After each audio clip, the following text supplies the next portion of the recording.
Assalamualaikum warahmatullahi wabarakatuh.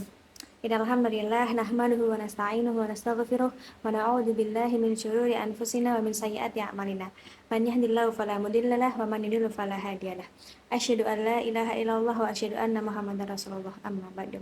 Pertama-tama marilah kita panjatkan puja dan puji syukur kita kepada Allah Subhanahu wa taala yang mana telah memberikan kita hidayah dan inayahnya sehingga kita dapat berkumpul di tempat yang insya Allah penuh barokah ini.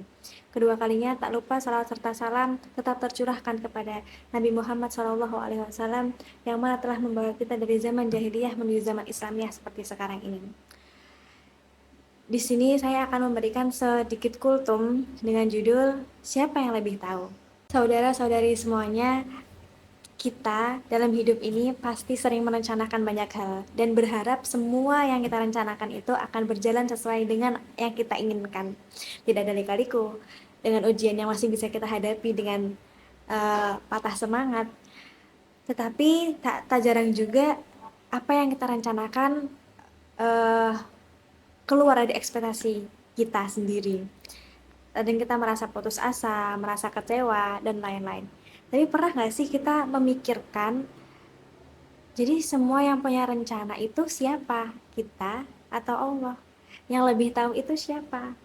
Kita atau Allah? Allah berfirman dalam surat Al-Baqarah ayat 216 yang bunyinya A'udzu billahi minasyaitonir rajim wa asa an takrahu syai'an wa huwa khairul lakum wa asa an tuhibbu syai'an wa huwa syarrul lakum wallahu ya'lamu wa antum la ta'lamun. Yang artinya, dan boleh jadi kamu membenci sesuatu padahal itu baik bagimu, dan boleh jadi juga kamu menyukai sesuatu padahal itu buruk bagimu. Ayat ini mengingatkan kita bahwa Allah lah yang paling tahu, Allah lah yang paling maha tahu.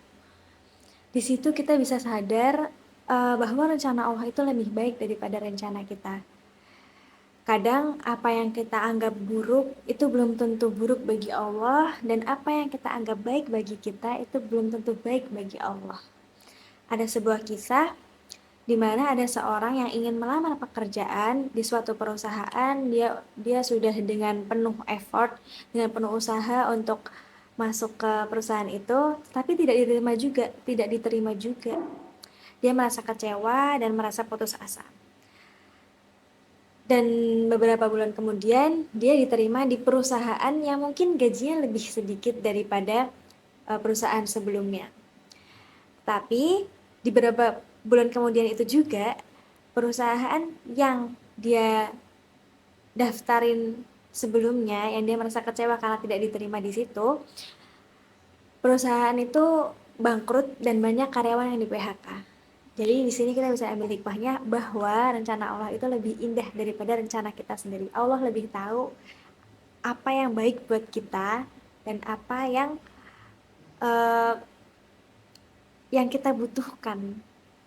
Saudara-saudari semuanya, dari cerita di atas dan pengingat di atas, semoga kita bisa tetap mempercayai bahwa Allah adalah sebaik-baik perencana.